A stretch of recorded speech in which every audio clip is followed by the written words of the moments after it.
But as we start out today, I want you to think back to when you were younger. Thinking back to when you were younger, I can make fun of a lot of us here today, okay?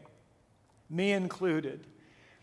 Thinking back to when you were younger does not mean think back to when you were in your 40s or your 30s, okay? I want you to think back to when you were a child. Let me just clarify that. And perhaps a young child. And I want you to think about a dilemma that you often faced at that point in your life, a dilemma that sounded something like this: to share or not to share, right? While today, as adults, and I know what some of you are going through, I know you've got some big decisions you've got to make in life right now. While we may, as adults, face some pretty big decisions in our lives right now, while we were children, at times, this was a monumental decision. Am I going to share what I have with others or not? See if any of this, I've only have 3 examples today, but see if any of this reminds you perhaps of some experiences you had growing up. Go to slide 2. I love the facial expression here. Because, this is the tug of war part of I'm not going to share. The grit your teeth. This is one strategy. I think the little girl on the left is just very much saying, I'm going to give my all to what I've chosen, which is, this is mine, you're not going to have it. Or how about this? Lest we think I'm picking on the girls, go to slide 3. Another strategy with I'm not going to share with you is kind of to start to smile when the other child is furious. I really think the boy on the left is about to break into, I think he's already starting this big smile. That's what I think is happening there. Another great strategy. I know you want what I have. I'm not going to give it to you. But in light of that, let me even make it worse if I can. Or then here's another approach. Go to slide 4. This may not necessarily be an approach to sharing. It probably is more an approach to, I don't think they're going to share with me, so I'm going to figure out a strategy anyway. I'm going to take what I want while they're not looking. Now, I think probably all of us, for the most part, we have put our struggle with this kind of sharing behind us. I think that's the case for all of us. Let me say, for the most part, right? We will share with others our toys, our things. We will let them use them, play with them. Or at the very least, we'll say, okay, you can borrow this, but boy, I want it back. Maybe that's a form of sharing as adults. Again, I think we've probably got this. It's another kind of sharing that many of us, maybe most of us, still struggle with.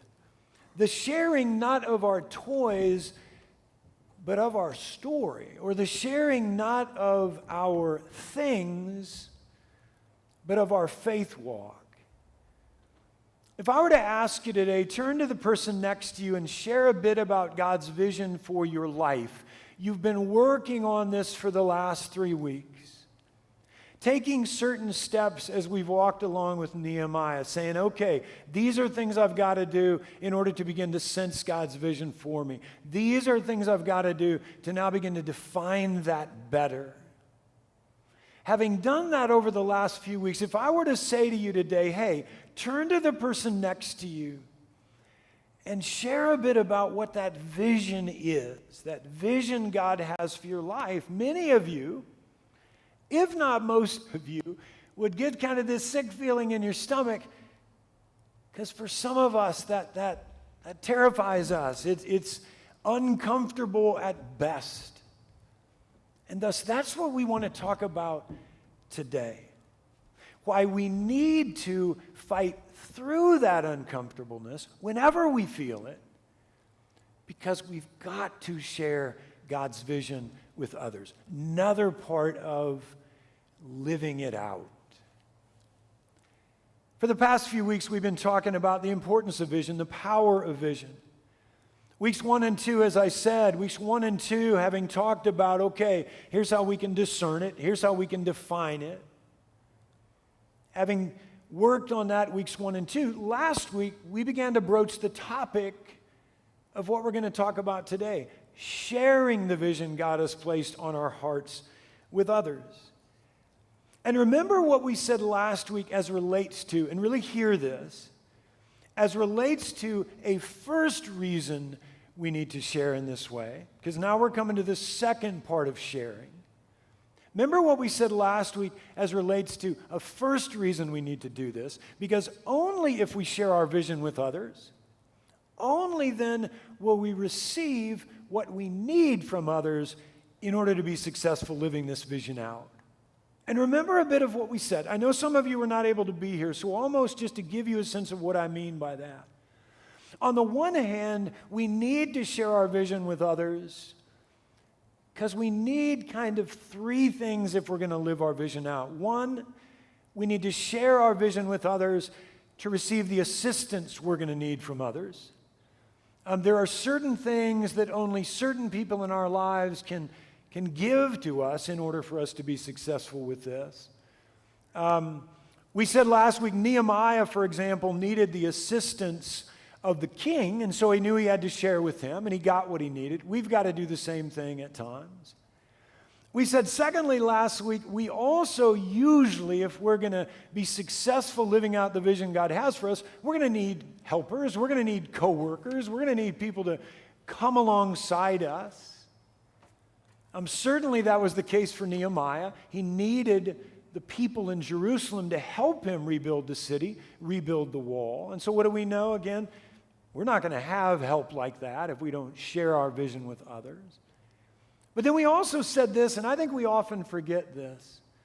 We also at times need those who are close to us, those who deeply care about us. We also at times in the midst of God's work, especially when it becomes very difficult, we need the encouragement of others. And they're not going to know we need that if we don't share what God is calling us to do with others. Now, with that recap, thinking about where we were last week, with that kind of sharing, I want you to notice this. I don't know if you've thought about this way before. As important as that type of sharing is, what we talked about last week, and it's very important. It's why we spent a Sunday on it. As important as that kind of sharing is, I want you to notice where it leads us. Think of it this way. It leads us to what and me. That kind of sharing, even though it's necessary, even though it's good, even though it's important, it leads us to what and me, meaning it leads us always to focus on these two questions. What do I need from you if I share this vision with you? And how's that going to help me? What do I need from you, and how's that going to help me? Do you know what we usually think of when we think of questions like that? What a terrible way to share with others. How selfish is that? I want to make sure that you don't get confused here in light of those two questions and in light of those two words. Guys, this isn't a bad way to share. This isn't an inappropriate, selfish way to share. It's just a first part of how we have to share when it comes to beginning to plant a vision, beginning to share it with others. Again, not a problem with this what and me as long as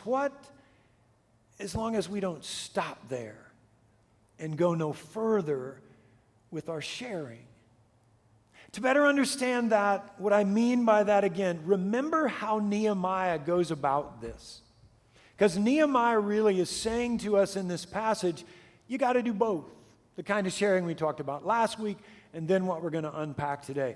Again, remember how he went about this. First, verse 17, Nehemiah 2, verse 17.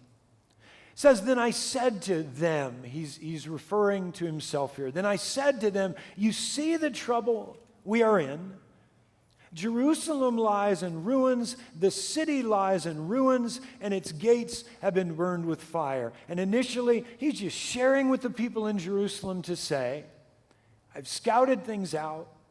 I see now the problems that we face with the city, with the wall, with the gates. This is our situation. This is what needs to be done. And now we get initially to the what and the me. Then I said to them, you see, the trouble we are in, Jerusalem lies in ruins. Its gates have been burned with fire. Come, let us rebuild the wall. And that's the what initially. What do I need from you? I need your help rebuilding the wall. But then we have this, come, let us rebuild the wall of Jerusalem, and we will no longer be in disgrace. And that's the me part, or somewhat the us part. How's this going to help me? How's this going to help us? Our disgrace might be gone if we embrace the what. Again, is there anything wrong with Nehemiah sharing in a way that focuses on him and his needs? Absolutely not. As long as what? As long as he doesn't just stop there with the sharing. Because notice this about where we've been so far. And again, especially if you haven't been able to be here for one or more of the last 3 weeks, I encourage you to go online and take a look at where we've been. Notice where we've been in this series so far. Simple as it might sound.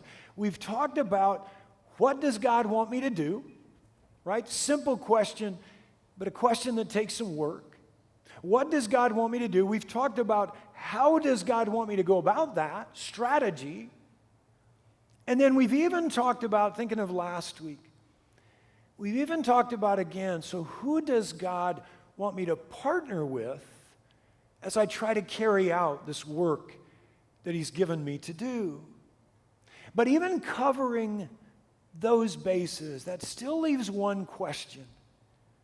And this is where the other type of sharing comes in, what we're going to talk about today. Because this type of sharing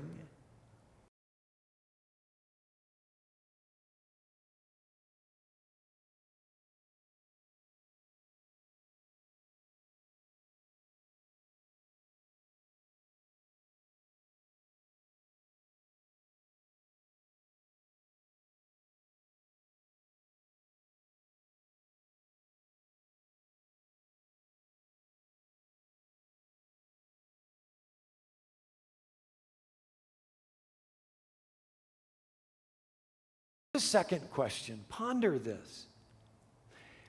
And how might why I do what I do, if I share it with others, how might that help others focus not on me, but on God? Or maybe let's ask it this way.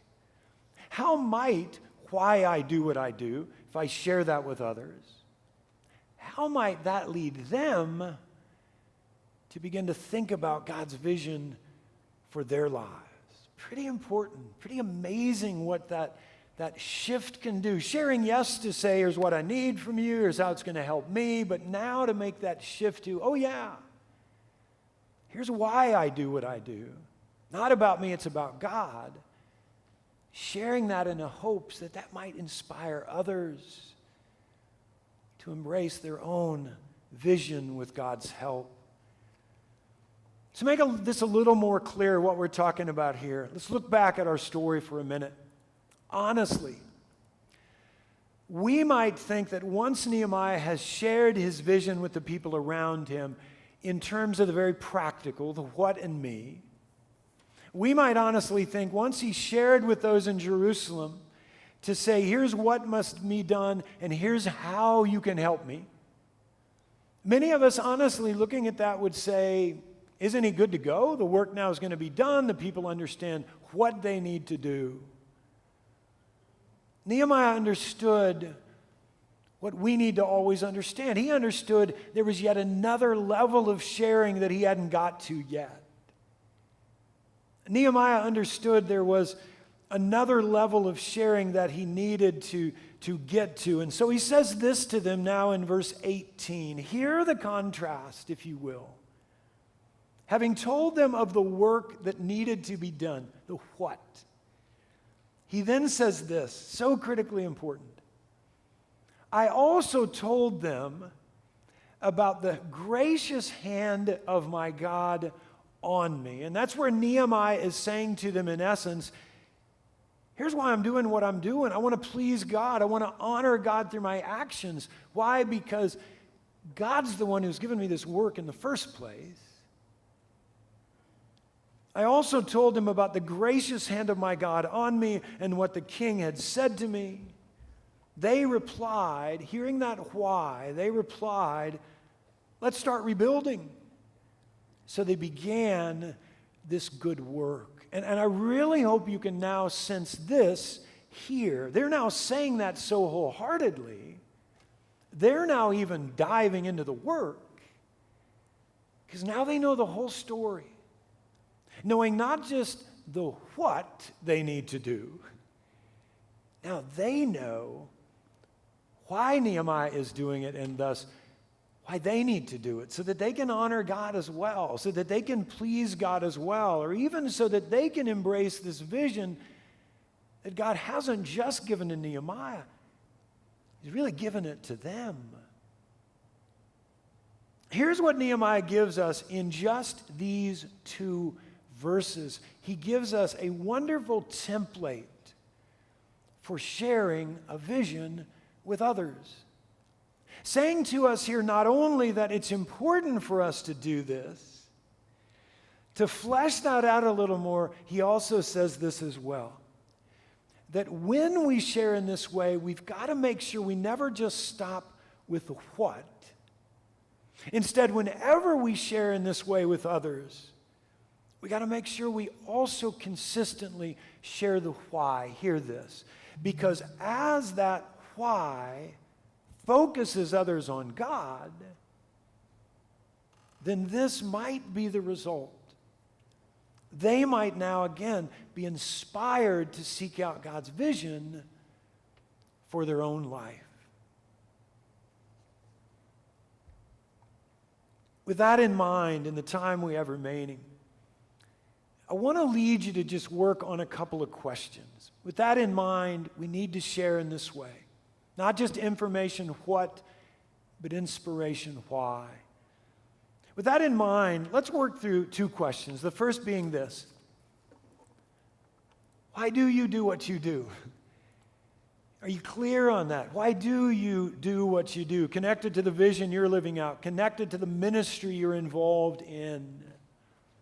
For example, if someone were to approach you and they were to say to you this afternoon, why do you do what you do? Would you be able to naturally and clearly be able to say, oh gosh, here's why I help out with our youth ministry here at Beamer.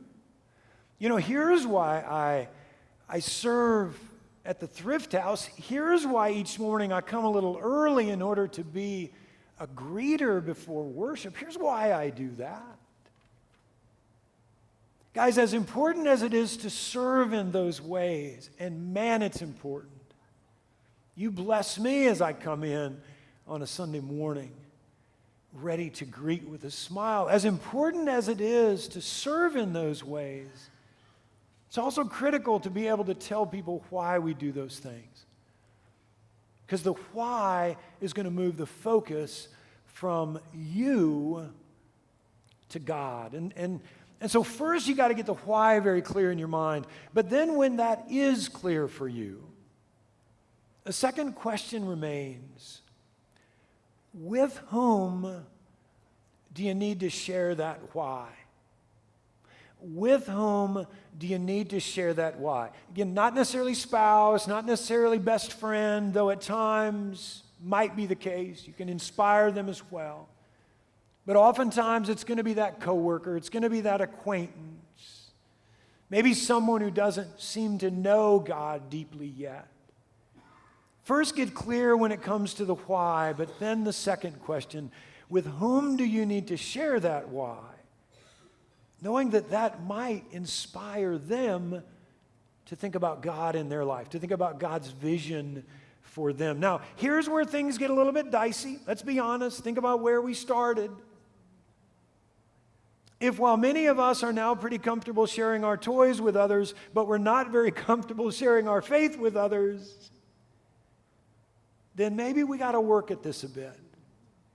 And so thinking about how much we do need to share once the why is clear, and thinking about also how some of us might be uncomfortable with this, let me toss out a couple of things as we close, hoping these might be helpful for you. One, practice getting comfortable with this kind of sharing, okay? You can't say, gosh, I know why I do what I do. I know that might maybe touch the hearts of others, inspire them, but I'm never going to share with others in this way. Can't say that, okay? So if you're super uncomfortable with that, then practice getting comfortable. What does that look like? It means now find a best friend, right? Find somebody in a Sunday school class, in your small group, in the midst of your ministry team that you're involved in. Find somebody you know well and say, hey, would you ask me why I do what I do? And then give it a shot. Man, if you have no clue, if your words just are all mixed up, they'll smile at you and they'll say, try that again. Or you'll say, hey, come back to me tomorrow. Practice. Because a big part of the second thing I'm going to talk about is about being ready when the opportunities present themselves. So first, especially if you're very uncomfortable with this, man, practice, okay? But then two, when it comes to those beyond your inner circle, those you're practicing with, maybe a coworker again, maybe an acquaintance, maybe someone you've not known very long, but you sense maybe they're even open to God in their life in ways they haven't been before. Secondly, when it comes to sharing the why with them, the key here again is twofold. You got to be ready, and you got to watch for opportunities. You know what some people will honestly say to you at certain points in your life? It could happen tomorrow. They might say to you because of what they're going through, why do you live life the way you do? Why is God somebody you look to? Why do you do the good things you do? It can happen that directly. And when it comes, again, do you know exactly what you might say? Understanding the importance of this.